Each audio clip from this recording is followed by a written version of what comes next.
রাজা শব্দটি শুনলেই মনে পড়ে প্রাচীন ইতিহাসের সেই সব মহান শাসকদের কথা যারা রাজ্যের সীমানা রক্ষা করেছেন। মগধ, মৌর্য, গুপ্ত এগুলো শুধু নাম নয়, বরং শক্তি ও ঐশ্বর্যের প্রতীক। রাজা ছিলেন শুধু শাসক নয়, ধর্মেরও প্রতিনিধি। প্রাচীন ভারতে রাজাকে দেবতাদের প্রতিনিধি মনে করা হতো। সাহিত্যে রাজা মানেই মহৎ চরিত্র, যেমন রামায়ণ বা মহাভারতের রাম ও কৃষ্ণ।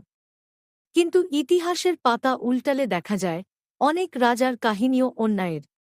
আজকের গণতান্ত্রিক বিশ্বে রাজা প্রথা বিলুপ্ত, তবে ব্রিটেন বা জাপানের মতো দেশে তারা এখনও সাংবিধানিক ভূমিকা পালন করেন। রাজা একদিকে শক্তির প্রতীক, অন্যদিকে সংস্কৃতির ধারক। রাজা শব্দটি বিভিন্ন প্রেক্ষাপটে ব্যবহার হয়, তবে মূলত এটি একটি শাসক বা শীর্ষস্থানীয় ক্ষমতার অধিকারী ব্যক্তিকে বোঝাতে ব্যবহৃত হয়।